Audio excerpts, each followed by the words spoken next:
Hide and seek. Team red को 30 minute के अंदर उन्हें जान से मारना होगा।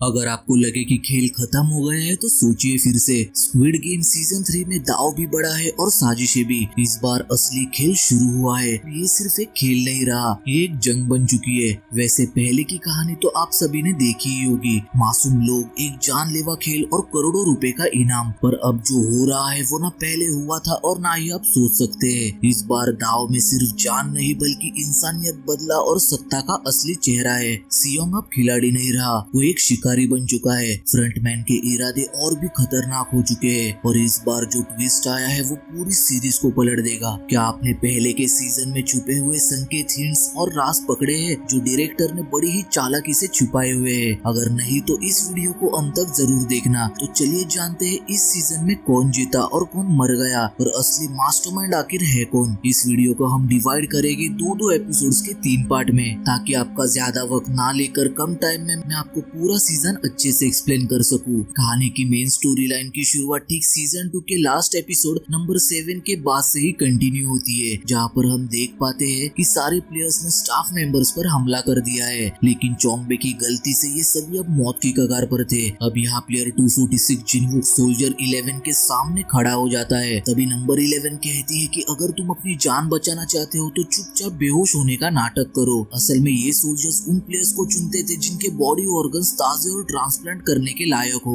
और काफी कम वक्त में ऑर्गन्स निकाल लिया करते थे। तो यहाँ पर उन्हें प्लेयर 246 जिनवुक के साथ भी कुछ ऐसा ही करना था। लेकिन नंबर 11 को पता था कि जिनवुक की बेटी हॉस्पिटल में अकेली है जिस पर कैंसर की ट्रीटमेंट चल रही है, इसलिए वो अब अपनी टीम के साथ ही नाटक करने लगती है। वो जिनवुक को एक ताबूत में बंद कर देती है और एक सोल्जर से कहती है कि मैंने डिसाइड किया है कि अब से हम एक ही टीम में हैं। जिसके बाद हम देखते हैं कि सारे मेंबर्स एक ताबूत में सियोंग को लेकर आते हैं। वहाँ मौजूद प्लेयर सियोंग को इस हालत में देखकर शॉक थे। उन्हें लग रहा था कि सियोंग मर गया है क्योंकि उसने ही लड़ाई की योजना बनाई थी। लेकिन जल्दी उन्हें पता लगता है कि सियोंग सिर्फ बेहोश है। दूसरी तरफ सीन जुनवू पर आता है जो शिप कैप्टन के साथ मिलकर एक बड़ी टीम लेकर ड्रोन के साथ ये तहकीकात कर रहा था कि कहीं आसपास के किसी आइलैंड पर वो स्क्विड गेम तो नहीं खेला जा रहा। अभी तक इतने सारे आइलैंड्स छान लेने के बावजूद भी उन्हें कोई भी कामयाबी हासिल नहीं हुई थी और ऊपर से ड्रोन ऑपरेटर को भी शिप के कैप्टन ने रात को मार दिया था।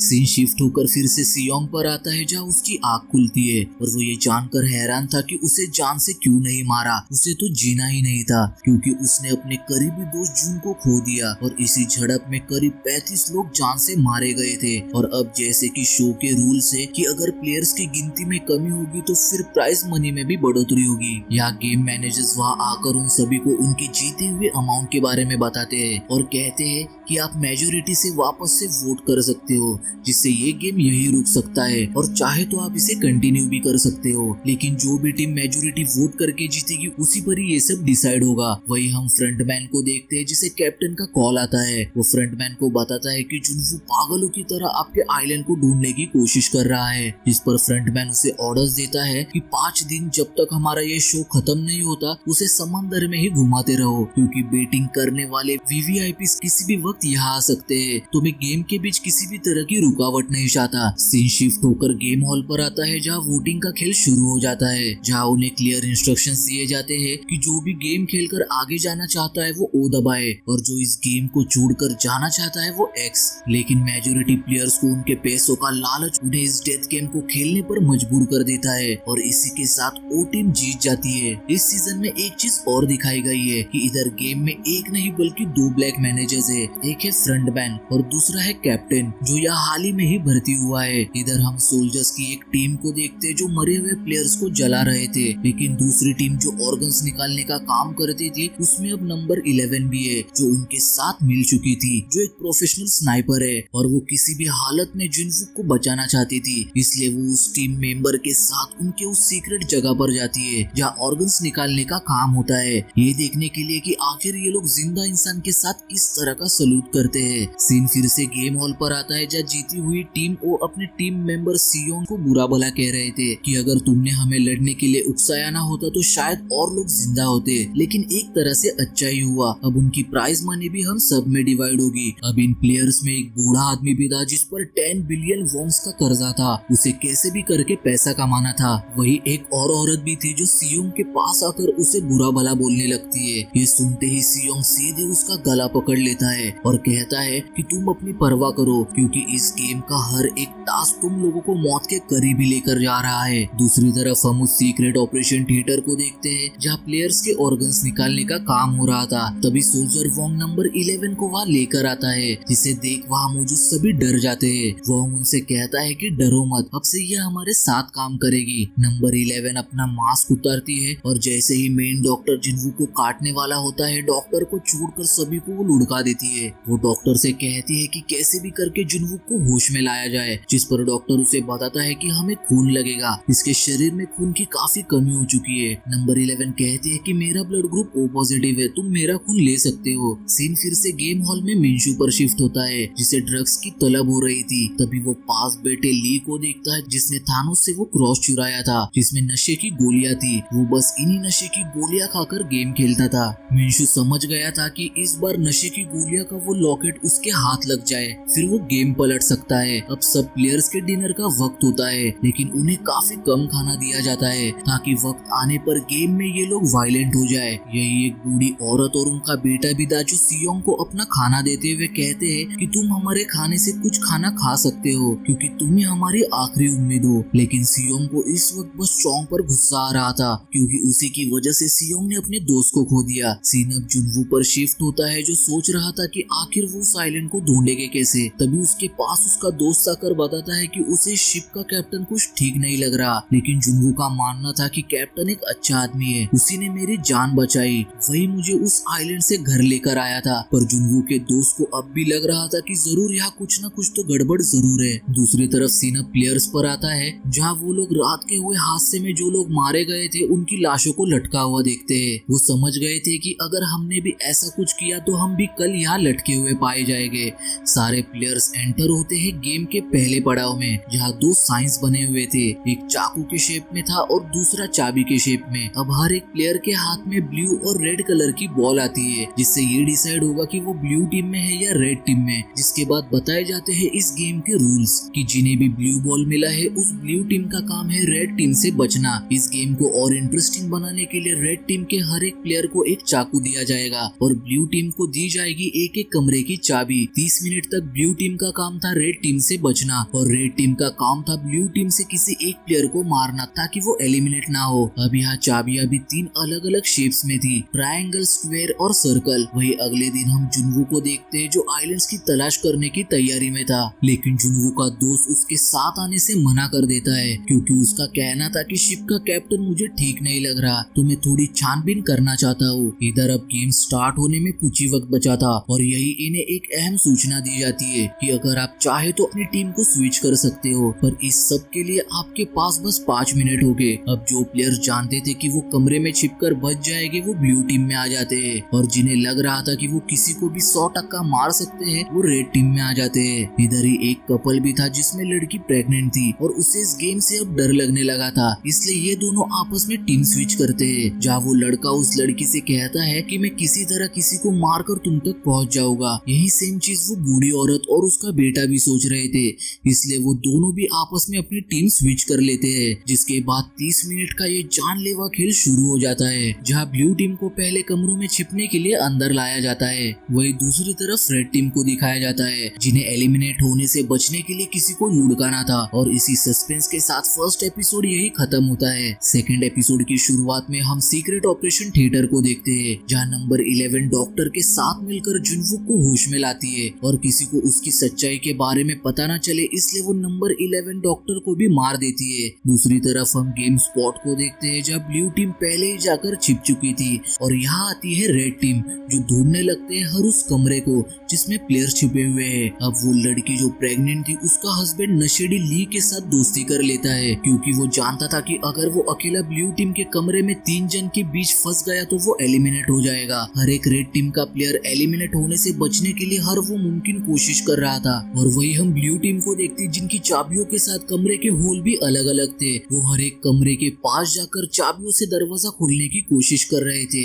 इसी चक्कर में जो कोई रेड टीम के हत्थे चढ़ जाता वो मारा जाता। उधर हम उस ट्रायो को देखते हैं जिसमें वो प्रेग्नेंट लड़की, वो बूढ़ी औरत और एक ट्रांसजेंडर भी थी जो अपनी चाबियों से दरवाजा खोलकर वहां से निकलने की कोशिश करते हैं। सीन शिफ्ट होकर सियोंग पर आता है जो पागलों की तरह चोंग को ढूंढ रहा था उसे मारने के लिए, लेकिन सियोंग उसी की हेयर स्टाइल जैसे किसी और को चोंग समझकर उसके पीछे पड़ जाता है। लेकिन जल्दी उसे प्लेयर के बैच नंबर से पता चलता है कि वो चोंग नहीं बल्कि कोई और है। इधर हम प्रेग्नेंट लड़की वाले ट्रायो को देखते हैं जिनके पास एक रेड टीम का प्लेयर उनमें से एक को मारने आ जाता है, लेकिन वो ट्रांसजेंडर उस प्लेयर से जबरदस्त फाइट करके अपने दोनों टीम मेंबर्स को बचा लेती है। दूसरी तरफ सियोंग को मिल जाता है उसका दुश्मन चोंग जो उसे बताता है कि मैंने आप लोगों से झूठ बोला था कि मैं आर्मी में था, मैंने बस एक अच्छे ग्रुप के साथ रहने के लिए झूठ कहा। अब इन सारी बातों के दौरान सियोंग को भी लग रहा था कि शायद चोंग सच बोल रहा है, इसलिए सियोंग वहाँ से जाने लगता है। तभी पीछे से चोंग सियोंग पर हमला कर देता है, लेकिन इस बार सियोंग चोंग को जान से मार देता है। जिसके बाद सीन शिफ्ट होता है उस ट्रायो पर जो एक कमरे में छिपे बैठे थे, लेकिन उस प्रेग्नेंट लड़की को अब लेबर पेन होना स्टार्ट हो जाता है, इसलिए बाकी दोनों उस लड़की की डिलीवरी उसी कमरे के अंदर करते हैं। और इस खतरनाक खेल के बीच वो लड़की एक नवजात बच्चे को जन्म देती है। तभी वहाँ उस बूढ़ी औरत का बेटा पहुंच जाता है जो अपने माँ से कहता है कि आपको यहाँ से ले जाने के लिए मुझे इन दोनों में से किसी एक को मारना होगा। लेकिन एक माँ अपने बेटे को किसी की जान लेते हुए कैसे देख सकती थी, इसलिए वो खुद अपने बेटे को जान से मार देती है। असल में इस गेम ने इस तरह माइंड को मैनिपुलेट किया था कि एक साथ रहने वाले लोग जिनका खून का रिश्ता है वो भी एक दूसरे की जान लेने के लिए उतावले थे। दूसरी तरफ एक औरत जिसने सियोंग को बुरा भला कहा था उसे वो दरवाजा भी मिल जाता है जिसमें 3 चाबियों का होल था और यही था बाहर जाने का रास्ता, लेकिन उसके पास सारी चाबियां नहीं थी जिनसे वो दरवाजा खुलता। उधर वहाँ उस ट्रांसजेंडर को भी बाहर जाने का दरवाजा मिल जाता है, लेकिन तभी उसे अपने बाकी 2 साथियों का ख्याल आता है जिनमें अब एक नन्ही सी जान भी थी। वो वापस उन्हें बचाने उनके पास आती है, लेकिन पीछे उस लड़की का हस्बैंड आकर उस ट्रांसजेंडर को मार देता है, ये सोचकर कि उसे उसकी वाइफ को सही सलामत यहाँ से निकालना है। लेकिन उसकी इस हरकत की वजह से उसकी वाइफ को अब उससे नफरत होने लगी थी क्योंकि उसने उसके सामने एक की जान ले ली। पर उनका यहाँ से निकलना अब ज्यादा जरूरी था क्योंकि अगर वो यहाँ से नहीं निकले तो कोई और वहाँ आकर इन्हें मार देगा। यही ये लोग बाहर निकलने की कोशिश कर रहे थे और वहाँ सियोंग को बुरा भला कहने वाली औरत 10 मिलियन के कर्जे में डूबे उस बूढ़े आदमी के साथ बाहर निकलना चाहती थी, लेकिन वो बूढ़ा आदमी उस औरत को बाहर ही छोड़ देता है। जहाँ नशे में धुत मिंसुआ आकर गलती से उस औरत को थैनोस समझकर उसे मार देता है। यही एपिसोड के एंडिंग में हम देखते हैं उस लड़की, उसके बच्चे और उस बूढ़ी औरत को जो यहाँ से बाहर निकलने की कोशिश कर रहे थे। तभी उन्हें मारने वहाँ सोल्जर्स आते हैं क्योंकि उस बूढ़ी औरत ने अपने बेटे को मार दिया, जबकि रूल था कि ब्लू टीम को रेड टीम से बचना है, ना ही कि उन्हें मारना है। और इसी दूसरे सस्पेंस के साथ ये अगला एपिसोड भी यही खत्म हो जाता है। दोस्तों तो अगली वीडियो में मैं लेकर आऊंगा एपिसोड 3 और 4 को। तब तक के लिए अगर ये वीडियो आपको पसंद आए तो वीडियो को लाइक और चैनल को सब्सक्राइब कर देना। Thanks for watching, bye. तो भाई साहब गेम अभी भी चालू है। स्क्विड गेम सीजन 3 के पहले 2 एपिसोड में हमने देखा कि कौन जीतने लायक है, लेकिन असली खेल तो अब शुरू होता है। एपिसोड 3 और 4 में धोखा मिलेगा, चालें चली जाएगी और एक मोड़ आएगा जो हर प्लेयर की किस्मत हिला देगा। और जैसा कि मैंने इस वीडियो के पिछले पार्ट में कहा था कि यहाँ भरोसा करना सबसे बड़ी गलती है और हर मुस्कान के पीछे छिपा है एक प्लान। और अगर आपने इस वीडियो के पिछले पार्ट की एक्सप्लेनेशन नहीं देखी तो लिंक मैं आपको डिस्क्रिप्शन में प्रोवाइड कर दूंगा, तो बैठ जाइए आराम से क्योंकि अब कहानी में आएगा तूफान। एपिसोड 3 वहीं से शुरू होता है जहाँ से सेकंड एपिसोड एंड हुआ था, जब सोल्जर्स ने उस बूढ़ी औरत के बेटे को मार दिया था। और क्योंकि अब गेम के 30 मिनट भी खत्म हो चुके थे तो मारे गए प्लेयर्स को वहाँ से ले जाया जाता है। लेकिन तभी रेड टीम का एक प्लेयर एक पिंक सोल्जर पर हमला बोल देता है जिसे उसकी टीम मेंबर बचा लेती है। और इस सीजन में हम पहली बार उन सोल्जर्स के चेहरे देख पाते हैं क्योंकि अब तक जितने भी सीजन्स हुए हैं सब में इन सोल्जर्स के चेहरे ढके हुए थे। और यहाँ ये पिंक सोल्जर्स और कोई नहीं बल्कि प्लेयर्स पर पैसा लगाने वाले वही वीवीआईपीज थे जिन्होंने सोचा कि अगर वो गेम में पैसा लगा ही रहे हैं तो क्यों ना एक बार इस गेम को खेल भी लिया जाए। अब क्योंकि गेम खत्म हो चुका था तो बचे हुए सारे प्लेयर्स हॉल में आ जाते हैं जहाँ ली मिंसू के हाथ में थानोस का वही लॉकेट देखता है जिसमें नशे की गोलियां थी। ली मिंसू से वो लॉकेट मांगता है लेकिन मिंसू उसे वो लॉकेट देने से साफ मना कर देता है, जिस वजह से उन दोनों में वहाँ हाथापाई हो जाती है। तभी वहाँ पिंक सोल्जर्स आकर उनका झगड़ा रोकते हुए उन्हें बताते हैं कि इस हॉल में जितने भी प्लेयर्स है उन्हें सुरक्षित रखना हमारा काम है, और अगर तुमने कुछ भी ऐसा किया जो प्लेयर्स की जान पर आ जाए तो उसे हम मार देंगे। ये लोग अब इतना डर चुके थे कि इन्हें समझ ही नहीं आ रहा था कि इन्हें गेम कंटिन्यू करना चाहिए या नहीं। उसी दौरान एंट्री होती है चुंगली और उस बूढ़ी औरत की जिसके हाथ में चुंगली का बच्चा था। मीनवाइल हम नंबर 11 और जिनवुक को देखते हैं जो चुपचाप इस आइलैंड से निकलना चाहते थे, लेकिन वो अकेले ये नहीं कर सकते थे क्योंकि बाहर पहरेदार उन्हें देख सकते थे। दूसरी तरफ सीन फिर से मेन हॉल पर आता है जहाँ पिंक सोल्जर्स आकर प्लेयर्स को बताते हैं कि हाइड एंड सीक गेम में करीब 32 लोग मारे गए हैं जिनके पैसे अब तुम्हारे विनिंग अमाउंट में ऐड हो गए। वही हम उन वीवीआईपीस को देखते हैं जिन्हें अब सवाल पड़ा था कि अगला गेम होने क्या वाला है, क्योंकि इन वीवीआईपीस के लिए हर एक टास्क एक सरप्राइज था ताकि उन सब में एक्साइटमेंट बनी रहे। उधर जुनवू को उसके दोस्त का कॉल आता है जो उसे बताता है कि मैंने इस शिप के कैप्टन के बारे में मार्केट में पूछताछ की, जहाँ मुझे पता लगा कि ऐसा कोई आदमी यहाँ नहीं आता और ना ही इस इलाके में ये शिप दिखी है। तो सवाल ये था कि ये कैप्टन मछलियाँ लाता कहाँ से है। इतना सब कुछ बताने के बाद भी जुनवू को अब भी लग रहा था कि कैप्टन अच्छा आदमी है, जिस पर जुनवू का दोस्त जुनवू से कहता है कि मैं और छानबीन करूंगा। मुझे अब भी लग रहा है कि ये कैप्टन ही हमें उस आइलैंड तक जाने से रोक रहा है। वही फ्रंटमैन वीवीआईपीस को बताता है कि पैसा लगाना आपका काम है और आपको दुगना मजा दिलवाना मेरा, तो चिंता मत करो, इस बार भी वोटिंग में ओ वाले ही ज्यादा होंगे जो गेम को खेलना चाहेंगे, और होता भी ऐसे ही है। वोटिंग के आधार पर इस गेम को खेलने वाली टीम यानी ओ टीम जीत जाती है। ये सब देख वो बूढ़ी औरत बीच में आकर सभी से कहती है कि कैसे लोग हो तुम, इतनी लालच क्यों? अगर हम सब मना कर देंगे तो ये गेम यही रुक जाएगा और पैसे हम सब में बराबर बांटे जाएंगे, और अगर फिर भी तुम लोगों को पैसा कम पड़े तो मैं मेरे हिस्से की प्राइज मनी भी तुम्हें दे दूंगी, क्योंकि इस गेम में अब एक नन्ही सी जान भी शामिल है। तुम लोग थोड़ा तो उस माँ और बच्चे के बारे में क्यों नहीं सोचते? पर वहाँ मौजूदा प्लेयर जो पहले से करोड़ों के कर्जे में डूबे हुए थे वो इस गेम को जारी रखना चाहते थे। यहाँ ये वोटिंग प्रोसेस चल रहा था और वहाँ कुछ सोल्जर्स ऑपरेशन थिएटर आकर समझ जाते हैं कि यहाँ कोई घुसपैठ किया है। जल्दी उन्हें नंबर 11 और प्लेयर 246 पर शक होता है। उधर बेटिंग हॉल में सभी ये डिस्कस कर रहे थे कि ये जो बच्ची गेम में पैदा हुई है उसे इसमें रखना चाहिए या नहीं, जिस पर फ्रंटमैन कहता है कि ये बच्ची इस गेम में पैदा हुई है तो अब से ये भी एक क्लियर हुई। अब रात हो चुकी थी इसलिए सभी प्लेयर सोने की तैयारी करते हैं। सीन शिफ्ट होकर शिप पर आता है जहाँ कैप्टन दूसरे आइलैंड्स की छानबीन करने के लिए मना करता है क्योंकि जल्दी यहाँ तूफान आने वाला है, लेकिन जुनवू को भी अब लग रहा था कि कैप्टन उन्हें जानबूझकर छानबीन करने से रोक रहा है, इसलिए जुनवू कैप्टन की बात ना मानकर ड्रोन को एक पहाड़ी की ओर ले जाता है। इधर हम फ्रंटमैन को देखते हैं जिसके पास नंबर 11 आकर उसे गन पॉइंट पर ले लेती है और उससे कहती है कि मैं जैसा बोलूं वैसा ही करना। नंबर 11 उससे कहती है कि अगले दिन मैं और प्लेयर 246 जो कि अब सोल्जर 16 है हम दोनों बाहर गश्त लगाएंगे और वहीं से बाहर निकल जाएंगे। इस बीच तुम्हारे सोल्जर्स बीच में नहीं आने चाहिए, लेकिन कैप्टन का कहना था कि ट्राई कर लो, तुम ज्यादा दूर तक यहाँ से भाग नहीं पाओगी। सीन चेंज होकर आता है जुनवू पर। वो डाइव करके आ जाता है एक आइलैंड पर। यहाँ आने पर वो ये सोचने की कोशिश कर रहा था कि क्या ये वही आइलैंड है जहाँ आज से मैं 2 साल पहले आया था,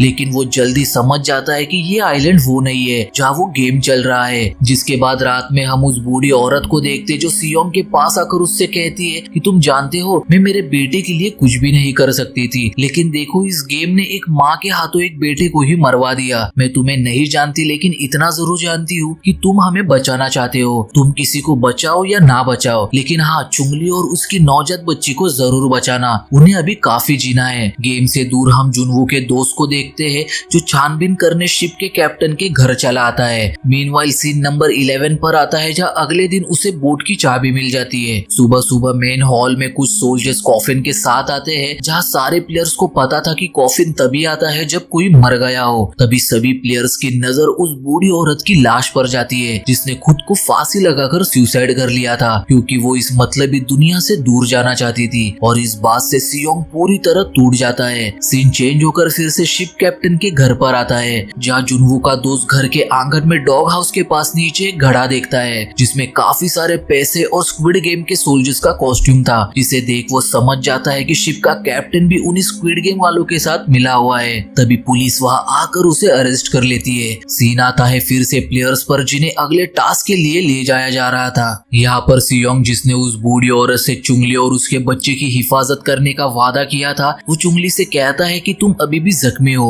तो बच्ची को मुझे दे दो, मैं तुम्हें और इस बच्ची को कुछ नहीं होने दूंगा। सियोन के हाथ में उस नन्ही सी जान को देख वेटिंग रूम में सभी वीवीआईपीज ये कहते हैं कि कैसा रहेगा अगर दाव इस छोटी बच्ची पर लगा दिया जाए, या हम इन लोगों की दरिंदगी को देख सकते हैं जिन्हें एक 2 दिन की बच्ची पर भी तरस नहीं आ रहा था। इधर हम आते हैं टास्क पर जिसका नाम था जंप रोप। प्लेयर को बिना रस्सी को छुए कूदते हुए एक ओर से दूसरी ओर जाना है। गलती हुई तो सीधे मौत के घर में 12 मंजिल नीचे। इस खतरनाक खेल को खेलने के लिए किसके भी कदम आगे नहीं बढ़ रहे थे। तभी मिन्सू ली को एक ट्रैप में फंसाता है। वो जानता था कि ली नशे के लिए कुछ भी कर सकता है और वो नशे के लिए बेचैन हुआ जा रहा है और ली को वो लॉकेट किसी भी हालत में चाहिए था। इसलिए मिन्सू उस लॉकेट को ट्रैक के बीच फेंक देता है ताकि ली उसे लेने के लिए जाए और गेम स्टार्ट हो। ली जैसे ही लॉकेट लेने प्लेटफॉर्म पर कूदता है तो वो देखता है कि लॉकेट के अंदर गोलियां तो है ही नहीं। तभी घूमती रस्सी सीधे ली को 12 मंजिल नीचे गिरा देती है। इधर सियोंग चुंगली से कहता है कि मैं इस बच्ची को पहले उस ओर ले जाऊंगा,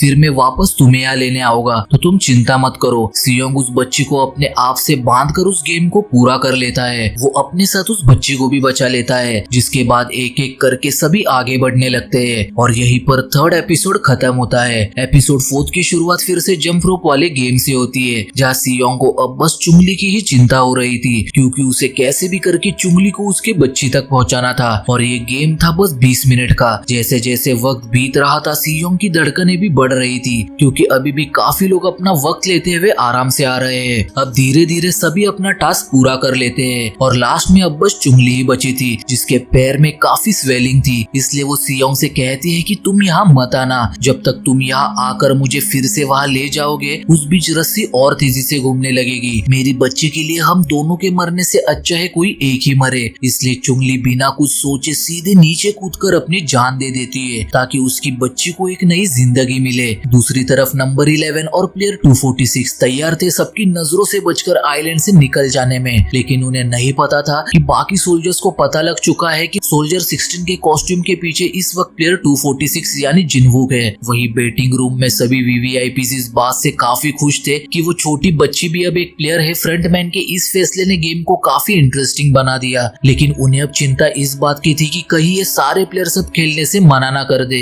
जिस पर फ्रंटमैन कहता है कि इस वक्त मेरे पास वोटिंग की ऐसी प्रक्रिया है जिसे वो लोग मना कर ही नहीं सकते और होता भी ऐसे ही है। मेन हॉल में कुछ पिंक सोल्जर्स पहुंचकर प्लेयर्स को बताते हैं कि पिछले गेम में एलिमिनेट हुए प्लेयर्स की राशि भी तुम्हें दी जाती है, लेकिन अब आगे खेलने वाले तुम 6 नहीं बल्कि 7 लोग हो गए। पिछले गेम में एलिमिनेट हुई प्लेयर 222 की जगह उसकी छोटी बच्ची लेगी। ये सब सुन के बचे हुए 5 प्लेयर सियोंग की तरफ बढ़ते हैं उस छोटी बच्ची को मारने, लेकिन पिंक सोल्जर्स उन्हें रोकते हुए बताते हैं कि प्लेयर्स की सुरक्षा हमारी जिम्मेदारी है। अगर किसी ने गलती से भी बिन बात के उस बच्ची को नुकसान पहुंचाने की कोशिश की तो वो हमारे हाथों मारा जाएगा। वही सीन शिफ्ट होता है पुलिस स्टेशन में, जहां जुनवू का दोस्त ऑफिसर को बताने की कोशिश करता है कि किसी आइलैंड पर कुछ अमीर लोग गरीब और मासूम लोगों से जानलेवा खेल खिलवा रहे हैं, लेकिन ऑफिसर जैसे उसकी बात मानने के लिए तैयार ही नहीं था। जुनवू का दोस्त हर वो मुमकिन कोशिश करता है जिसे ऑफिसर उसका विश्वास करे, लेकिन ऑफिसर उसे धमकी देता है कि मैं तुम्हारे खिलाफ FIR लिखने वाला हूँ। जिस पर जुनवू का दोस्त कहता है कि अगर आप मुझे जेल में डालना चाहते हो तो डाल दो, लेकिन मुझे पहले मेरे वकील से बात करनी है। असल में उसे जुनवू को कॉल करके बताना था कि कैप्टन भी स्क्विड गेम वालों के साथ मिला हुआ है। मीनवाइल हम शिप पर जुनवू को देखते जो मैप पर क्रॉस लगाता है और कैप्टन से कहता है कि हम अब यहाँ तहकीकात करेंगे। जिस पर कैप्टन उसे बताता है कि इस इलाके में मछुआरे इल्लीगली मछलियाँ पकड़ते हैं, इसलिए कोस्ट गार्ड वहाँ हर वक्त पेट्रोलिंग करते हैं, तो मुझे नहीं लगता कि वहाँ पुलिस होने के बावजूद ऐसा कोई खेल चल रहा होगा। इस वक्त जुनवू को भी लगने लगा था कि जानबूझकर कैप्टन उसे आइलैंड तक पहुंचने से रोक रहा है। उसी दौरान कैप्टन को ऑफिसर का कॉल आता है जो कैप्टन को बताता है कि कोई आपके घर में चोरी करने के लिए घुसा था, और वहाँ दूसरी तरफ जुनवू को उसके दोस्त का जो उसे बता देता है कि कैप्टन भी स्क्विड गेम वालों के साथ मिला हुआ है। ऑफिसर के कॉल रखने के बाद तभी फ्रंटमैन कैप्टन को कॉल करके ये ऑर्डर्स देता है कि शिप पर सभी को मार दो, और कैप्टन एक झटके में सभी को गोलियों से भून देता है। लेकिन जुनवू मौका देखकर कैप्टन पर ही भाले से वार करता है और उससे पूछने की कोशिश करता है कि वो स्क्विड गेम आखिर किस आइलैंड पर खेला जा रहा है, लेकिन बिना सवाल का जवाब दिए कैप्टन वही अपना दम तोड़ देता है। अब कैप्टन की मौत से जुनवू को इतना तो समझ आ चुका था कि वो आइलैंड के काफी करीब है। तभी उन लोगों ने उन पर हमला करवाया। यहाँ क्योंकि सबका आखिरी टास्क था तो बचे हुए प्लेयर्स को शानदार डिनर ट्रीट मिलती है। इतनी बेहतरीन दावत देखकर सभी काफी खुश थे क्योंकि इतने दिनों से वो बस रूखे सूखे खाने पर ही जिंदा थे। इधर ही खाने के टेबल पर अब वोटिंग प्रक्रिया भी शुरू हो जाती है कि क्या आप लोग आगे खेल जारी रखना चाहते हैं। ये तो आपको भी पता है दोस्तों, क्योंकि इनके पास हर एक ने इतना पैसा तो कमा लिया था कि अगर इन लोगों ने गेम क्विट भी कर दिया तो भी ये लोग चैन से जिंदगी काट लेते।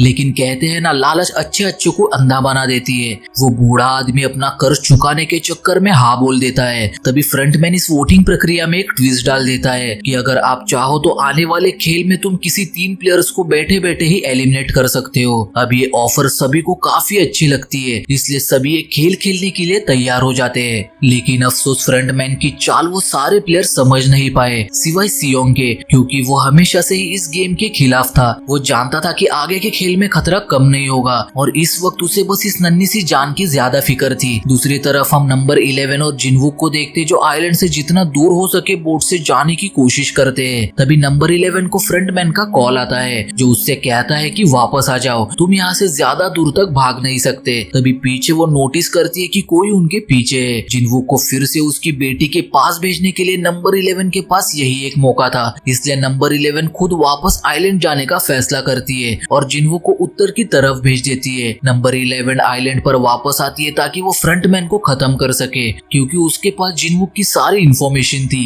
वही फ्रंटमैन सियोंग को अपने पास बुलाकर उससे एक ऑफर देता है कि मैं तुम्हें एक चांस देता हूँ, ये चाकू लो और सबको मार के बचा लो खुद को और उस छोटी बच्ची को। और यहीं पर फ्रंटमैन रिवील करता है अपना चेहरा, और वो चेहरा था जुनवू के बड़े भाई यानी इनवू का, जो पहले एक पुलिस ऑफिसर हुआ करता था और वही पहला इंसान था जो पहले स्क्विड गेम को जीता था। और फ्रंटमैन को सियोंग में एक जीतने वाला कंटेस्टेंट दिख रहा था, इसलिए वो उसकी मदद करना चाहता है। अब सियोंग के हाथ में मौका था कि फ्रंटमैन के दिए चाकू से वो उसी को मार दे, जबकि फ्रंटमैन का कहना था कि अगर तुमने मुझे मार दिया तो मेरी जगह कोई और फ्रंटमैन ले लेगा और तब तुम्हारे पास ये हथियार भी नहीं होगा। तो अब तुम बताओ, मुझे मारना चाहते हो या गेम में रहकर उस बच्ची के साथ जिंदा रहना चाहते हो। और जैसा कि सियोंग ने उस बूढ़ी औरत और चुंगली से वादा किया था कि उस बच्ची को कुछ भी नहीं होने देगा, तो वो अपना हथियार नीचे रख लेता है, जिसके साथ ये 4th एपिसोड भी यहीं पर एंड हो जाता है। तो दोस्तों, आपको क्या लगता है, क्या किसी पुराने कैरेक्टर की वापसी हो सकती है? अपने थ्योरीज और फेवरेट मोमेंट्स कमेंट में जरूर बताइए। और अगर ये वीडियो पसंद आई हो तो वीडियो को लाइक करके शेयर कर देना और ऐसे ही एक्सप्लेनेशन वीडियोस के लिए चैनल को सब्सक्राइब करके बेल आइकन को भी प्रेस कर देना। मिलते हैं अगली वीडियो में जहां हम एपिसोड 5 और 6 की कहानी को और भी डीप डाइव में जानेंगे। तब तक के लिए गेम चालू है और देखना जारी रखिए। दोस्तों, स्क्विड गेम सीजन 3 अब अपने सबसे खतरनाक मोड पर आ चुका है। एपिसोड 5 और 6 में हम चाले, इंसानियत और सबसे इम्पोर्टेंट चीज इस गेम को खत्म होता हुआ देखेंगे। लेकिन एक मिनट, सच में? चलिए देखते हैं। तो एपिसोड 5 की शुरुआत होती है नंबर 11 को दिखाते हुए, जो आइलैंड पर वापस आ चुकी थी ताकि वो फ्रंटमैन को मारकर सारा किस्सा ही खत्म कर दे। सीन शिफ्ट होकर सियोंग पर आता है, जो मेन हॉल आकर उस छोटी सी बच्ची को देख ये सोचने लगता है कि क्या इस छोटी बच्ची को बचाने के लिए मुझे दूसरों को मारना चाहिए या नहीं, क्योंकि वो यहाँ किसी को मारने नहीं आया था, वो तो बस इस गेम को बंद करने आया था। फिर भी वो चाकू के साथ आगे बढ़ता है और उस बूढ़े आदमी के पास आकर रुकता है, जिस पर 100 मिलियन वॉन का कर्जा था, क्योंकि उसी ने कई बार लालच में दूसरों की जान खतरे में डाली थी। यहीं पर हमें पास्ट का एक सीन दिखाया जाता है जहां पहली बार स्क्विड गेम में एक वीवीआईपी बूढ़े आदमी ने इनहू यानी फ्रंटमैन को दूसरों को मारकर फाइनलिस्ट बनने की ऑफर भी दी थी और फ्रंटमैन ने उस वक्त सभी को मार भी दिया था,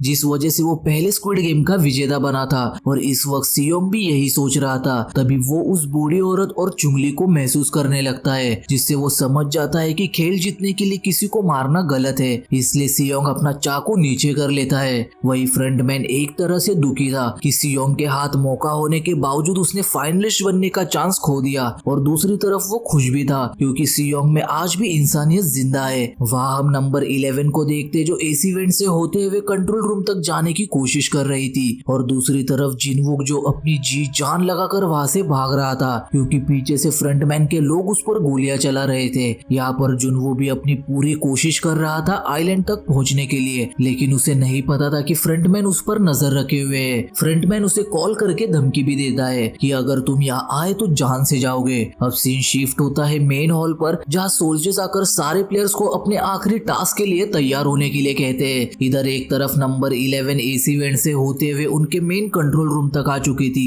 तो दूसरी तरफ सारे प्लेयर्स तैयार होकर अपना आखिरी टास्क खेलने जा रहे थे। उधर अब नंबर 11 का सामना लीडर से होता है और वो उसे गन पॉइंट पर लेकर सिस्टम में मौजूद जिनवुक का सारा डेटा डिलीट करने के लिए कहती है और लीडर उसे डिलीट भी कर देता है। इससे पहले नंबर 11 उसे शूट कर देती। लीडर नंबर 11 को बताता है कि तुम्हें क्या लगता है हमारे पास सिर्फ इसके डिजिटल कॉपीज ही थे? हमारे पास हर एक प्लेयर के इंफॉर्मेशन की हार्ड कॉपीज भी मौजूद है और उस कमरे की चाबी सिर्फ फ्रंटमैन के ऑफिस में है, जहाँ जाने के लिए सिर्फ मेरा मास्क ही काम आएगा। अब एक तरफ सारे प्लेयर्स को एक हॉल में लाया जाता है तो दूसरी तरफ नंबर 11 लीडर के साथ लिफ्ट से होते हुए फ्रंटमैन के ऑफिस तक जा रही थी, लेकिन लीडर लिफ्ट में ही नंबर 11 पर टूट पड़ता है। इधर हॉल से होते हुए प्लेयर्स को एक जगह लाया जाता है जिनके सामने सर्कल, ट्रायंगल और स्क्वायर के शेप्स के काफी ऊंचे टावर बने हुए थे, तो उन्हें सबसे पहले स्क्वायर शेप वाले टावर के चोटी पर ले जाकर छोड़ा जाता है, जहाँ से निकलने का कोई रास्ता नहीं था और डर के मारे कोई यहाँ से भाग भी नहीं सकता था। अगर भागने की कोशिश की तो सीधे मौत के घर। इसी बीच हम लीडर और नंबर 11 की लड़ाई को देखते हैं, जहाँ लीडर नंबर 11 को काफी हद तक जख्मी कर देता है और उससे कहता है कि तुम्हें क्या लगा मैं तुम्हें सारा डेटा बर्बाद करने दूंगा। तभी लीडर के वायरलेस के सिग्नल पर फ्रंटमैन का कॉल आता है जो उसे बताता है कि खेल शुरू होने वाला है, तो तुम्हारी यहाँ पर जरूरत है। लीडर फ्रंटमैन से कहता है कि खेल शुरू करो, मैं बस एक अधूरा काम करके फौरन आता हूँ। और इससे पहले कि लीडर नंबर 11 को मार देता, नंबर 11 लिफ्ट में मौजूद गन से लीडर को वही ढेर कर देती है। दूसरी तरफ सारे प्लेयर्स को समझ ही नहीं आ रहा था कि इतनी ऊंचाई पर आकर करना क्या है। तभी उन सबको इस गेम के रूल समझाए जाते हैं। असल में पिछली बार वोटिंग प्रक्रिया के वक्त इन्हें बताया गया था कि नेक्स्ट गेम में तुम किसी 3 लोगों को एलिमिनेट कर सकते हो, तो यहाँ इन्हें यही करना है। अगले ब्लॉक तक जाने का ब्रिज उनके सामने तब आएगा जब वो किसी को धक्का देकर नीचे गिराएंगे। ऐसा करते हुए जो कोई 2 लोग आखिरी टावर तक पहुंचेंगे उनके बीच होगा मुकाबला और कोई एक ही बनेगा 456 बिलियन वॉन का मालिक। वही एक बजर भी था जिसे दबाते ही इन्हें 15 मिनट का टाइम दिया जाता है प्लानिंग प्लॉटिंग करने के लिए। इधर सियोंग को समझ ही नहीं आ रहा था कि आखिर वो इस बच्ची को बचाए कैसे, क्योंकि वो जान चुका था कि ये 5 लोग इस बच्ची के पीछे हाथ धोकर पड़े हैं और वहाँ वो 5 के 5 अच्छे से जानते थे कि सियोंग इस बच्ची को अपने से दूर नहीं करने वाला, तो हमें किसी और को ही नीचे फेंकना होगा। और वो फैसला करते हैं कि वो लोग मिन्सू को नीचे फेंकेंगे और उस बच्ची का बाप प्लेयर 333 मिन्सू को नीचे फेंक भी देता है और इसी तरह इन लोगों ने अपना पहला पड़ाव पार कर लिया था। वही नंबर 11 भी सर्वर रूम तक पहुंच गई थी, जो डेटा डिलीट करके सारे फाइल्स को आग लगाने का सोच रही थी। उधर ही ये प्लेयर्स प्लान बनाने लगते कि इस गेम को जीता कैसे जाए और इनके पास बस 15 मिनट थे इस पड़ाव को पार करने के लिए। सर्वर रूम में नंबर 11 को जिनसुक की भी फाइल मिल जाती है, पर समंदर में जिनवुक जो भाग चुका था उस पर पीछे से बोट में आ रहे कुछ सोल्जर्स हमला कर देते हैं, लेकिन इससे पहले वो लोग जिनवुक को मार देते। जुनवुक वहां आकर सोल्जर्स को मार देता है और जिनवुक को बचा लेता है, जिसके बाद सीन फिर से चेंज होकर टावर पर आता है, जहाँ सारे प्लेयर्स अपने ब्लेजर से एक रस्सी बनाकर धीरे धीरे सियोंग की तरफ बढ़ने लगते हैं। तभी उनमें से एक प्लेयर सियोंग को दबोच लेता है। उन्हें नहीं पता था कि सियोंग के पास चाकू भी है। सियोंग उस चाकू से वो शर्ट को ही काट देता है जिससे वो सब जुड़े हुए थे, लेकिन कोई भी नीचे नहीं गिरता। अब जिस प्लेयर ने सियोंग को पकड़ा हुआ था, प्लेयर 333 यानी उस बच्चे का बाप, उसे भी नीचे गिरा देता है, क्योंकि वो समझ चुका था कि वो उस इंसान को कैसे मार सकता है जो एक बच्चे को बचाने की कोशिश कर रहा है जो उसकी है भी नहीं। इसलिए प्लेयर 33 और सियोंग दोनों मिलकर बचे हुए लोगों को उनसे लड़कर उन्हें टावर से नीचे फेंक देते हैं। यही अब सियोंग को भी पता चल जाता है कि प्लेयर 333 उस छोटी बच्ची का बाप है। और इसी के साथ ये सेकेंड लास्ट एपिसोड यहीं पर एंड होता है। लास्ट एपिसोड की शुरुआत में हम जुनवुक को देखते हैं जो जिनवुक के पास आकर उसे गोली मारने ही वाला था। तभी जिनवुक उसे बताता है कि मैं उनका आदमी नहीं हूँ, मैं बस उनके कपड़े पहनकर वहाँ से भाग निकला हूँ। जुनवुक जब उसे स्कैन करता है तो उसे यकीन होता है कि वाकई में जिनवुक कोई सोल्जर नहीं बल्कि प्लेयर 246 है। जुनवुक उससे पूछता है कि क्या तुम जानते हो इस वक्त वो गेम किस आइलैंड पर पर खेला जा रहा है, जिस पर जिनवुक बताता है कि यहाँ से सीधे पश्चिम की तरफ चले जाओ, तुम्हें वो आइलैंड दिख जाएगा जहाँ ये जानलेवा खेल खेला जा रहा है। सीन शिफ्ट होता है टास्क पर, जहाँ इनके सामने आखिरी टावर तक जाने के लिए ब्रिज आ गया था। प्लेयर 333 तो आखिरी टावर पर चला गया था, पर जब सियोंग उस बच्ची के साथ लास्ट टावर तक आने लगता है तब प्लेयर 333 सियोंग को वही रोक देता है और उससे कहता है कि तुम यहाँ नहीं आ सकते, तुम सिर्फ इस बच्ची को यहाँ रख दो, मैं इसके साथ आखिरी टास्क खेलूंगा और उसे नीचे फेंक दूंगा, फिर मैं अकेला बनूंगा सारे पैसों का मालिक। हालांकि ये लोग वोटिंग के आधार पर आपसी सहमति से गेम को क्विट भी कर सकते थे, लेकिन प्लेयर 333 को खुद की बच्ची पर भी रहम नहीं आया। उधर हम नंबर 11 को देखते जो सारे फाइल्स में आग लगा देती है ताकि जिनवुक के साथ सारे प्लेयर्स का डेटा भी खत्म हो जाए। इधर ब्रिज पर फिलहाल तो सियोंग उस बच्ची को नीचे रख देता है और जैसे ही प्लेयर 333 अपनी बच्ची को उठाकर लास्ट टावर पर रखता है, सियोंग ब्रिज अंदर जाने से पहले ही एक एपिक जंप के साथ सीधे आखिरी टावर पर आ जाता है। वहाँ ऊपर से देख रहे वीवीआईपीज में अब एक्साइटमेंट के साथ बेचैनी भी बढ़ चुकी थी कि आखिर कौन जीतेगा इस गेम को। वही जुनवो भी डाइव करके निकल पड़ता है उस आइलैंड की ओर ताकि कोई सोल्जर उसके बोट को ना देख ले।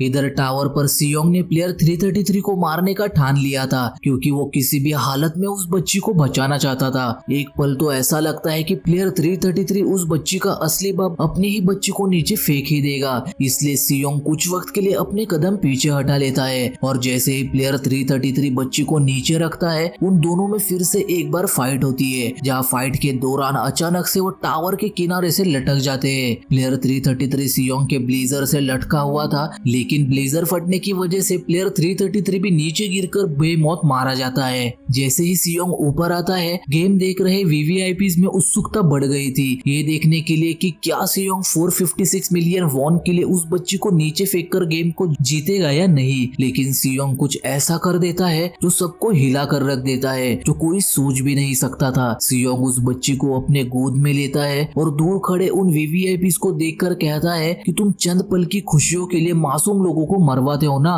लेकिन इस सब से तुम लोगों को हासिल क्या हुआ। लेकिन हाँ, मैं वैसा नहीं हूँ और ना मैं तुम जैसा बनना चाहता हूँ। इतना कहकर सियोंग उस बच्ची को नीचे रख देता है और खुद उस टावर से नीचे कूदकर गेम की पूरी काया ही पलट देता है, जिसे देख फ्रंटमैन और सारे वीवीआईपीज भी खुद दंग थे क्योंकि प्लेयर 222 यानी उस बच्ची ने गेम जीत लिया था और पुलिस यहाँ किसी भी वक्त पहुंच सकती थी। इसलिए फ्रंटमैन एक बटन दबाता है जिससे कुछ वक्त में ही पूरा का पूरा आइलैंड फट जाएगा। फ्रंटमैन सीधे टावर पर आकर उस छोटी बच्ची को उठाता है क्योंकि वही तो इस गेम की विनर थी। तभी उसके सामने जुनवो आकर उस पर गन दान देता है। जुनवो अपने भाई को देख उसे मारना चाहता था, लेकिन पता नहीं क्यों वो अपने भाई को गोली नहीं मार पाता और देखते ही देखते फ्रंटमैन यानी इन्हो उस बच्ची को लेकर वहां से चला जाता है। साथ ही सारे सोल्जर, सारा स्टाफ इस आइलैंड से निकल जाते हैं और ये पूरा आइलैंड भी उसी वक्त ब्लास्ट हो जाता है और सियोंग की मौत और एक सॉफ्ट म्यूजिक के साथ ये खतरनाक खेल का पहलू यही खत्म होता है। आपको बता दूं कि सियोंग ने पहले भी इस गेम को जीतकर 456 करोड़ कमाए थे, लेकिन वो इस बार इस गेम में सिर्फ इसलिए आया था ताकि वो इस गेम को बंद कर सके। अब 2 साल में सियोंग ने सारे पैसे तो खर्च किए नहीं होंगे, तो बाकी पैसों का क्या हुआ यह आपको आगे पता चलेगा।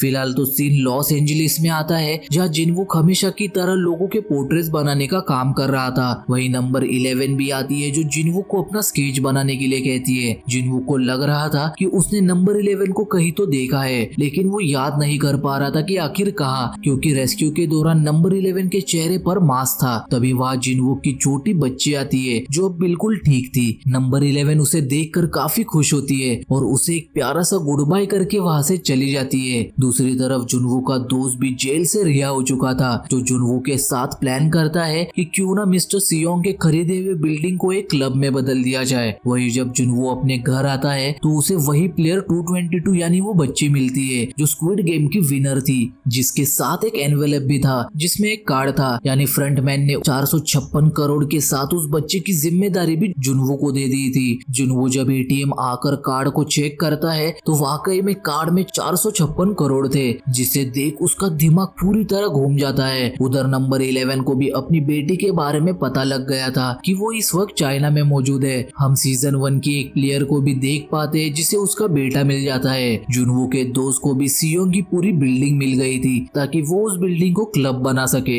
आखिर में फ्रंटमैन खुद आता है सियोंग की बेटी के पास और उससे कहता है कि तुम्हारे पिता अब नहीं रहे, लेकिन मैं तुम्हारे पिता की एक अमानत तुम्हें देने आया हूँ। और उस पार्सल में सियोंग की बेटी को 456 के कपड़ों के साथ वैसा ही कार्ड मिलता है, यानी फ्रंटमैन ने सारा बचा हुआ पैसा सियोंग की बेटी के नाम करवा दिया था। इसके बाद वो वहाँ से चला जाता है और एपिसोड के एंडिंग में हम देखते हैं कि फ्रंटमैन की कार एक जगह आकर रुकती है, जहाँ फ्रंटमैन देखता है कि एक अमीर औरत पैसों के बदले गरीब लोगों को थप्पड़ मार रही है। तभी वो कार में फ्रंटमैन को देखती है, जिसके साथ ही स्क्विड गेम सीजन 3 की पूरी सीरीज यही खत्म हो जाती है। दोस्तों कमेंट में जरूर बताइए आपका इस पूरे सीजन में फेवरेट और शॉकिंग मोमेंट कौन सा था। और हाँ, ऐसे ही और एक्सप्लेनेशन वीडियोस के लिए चैनल को सब्सक्राइब करना ना भूले, बेल आइकन को भी दबा दीजिए क्योंकि अगला गेम कभी भी शुरू हो सकता है। मिलते हैं अगली वीडियो में, तब तक के लिए याद रखें गेम ओवर नहीं हुआ, सिर्फ रुका हुआ है।